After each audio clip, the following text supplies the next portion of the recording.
மீனாட்சி சுந்தரேஸ்வரர், முருகர், வள்ளி தெய்வானை மற்றும் நவகிரகங்கள்லாம் உற்சவமூர்த்தி வருகின்ற 9, 10 ஆகிய 2 தினங்கள் யாகசாலைகள் பூஜைகள் செய்து இறைவனுடைய பிரதிஷ்டா கும்பாபிஷேகம் நடைபெற உள்ளது. அதன் ஒரு அங்கமாக சுவாமிகள்லாம் ஜலவாசம் என்று சொல்லக்கூடிய தண்ணியில வைத்து, அதற்கப்புறம் தானியவாசம் என்று சொல்லக்கூடிய அரிசி நவதானியங்கள்ல வைத்து இன்றைய தினம் சயனாதி வாசம் என்று சொல்லக்கூடிய பூஜை. இறைவன் அந்த சயன கோலமாக பஞ்சுமத்தை தலானியிலே நம்மளுடைய கும்பாபிஷேகம் யாகசாலை பூஜை தொடங்கக்கூடிய 8ஆம் தேதி வரை அந்த சயன கோலத்தில் தற்பொழுது சுவாமிகள்லாம் பிரதிஷ்டை செய்யப்பட உள்ளது.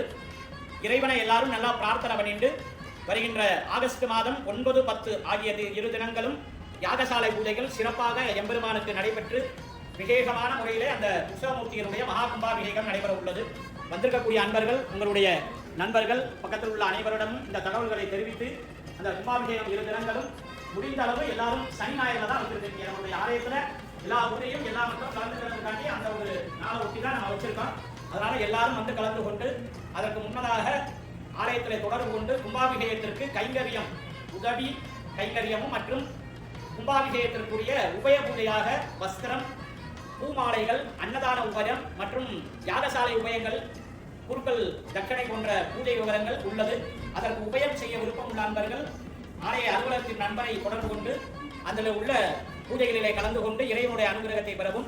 சுவாமி கம்மியா இருக்கிறதுனால எடுத்து எல்லாரும் வச்சிருவாங்க. மக்கள் எல்லாருக்கும் அந்த பூ தரப்படும். கடைசியா எல்லாரும் வரிசையா இறைவனை பிரார்த்தனை பண்ணிட்டு அந்த புஷ்பத்தை மட்டும் இறைவனுடைய பாதத்துல வச்சு எல்லாரும் பிரார்த்தனை பண்ணிக்க வேண்டியது. வெற்றிவேல் முருகனே.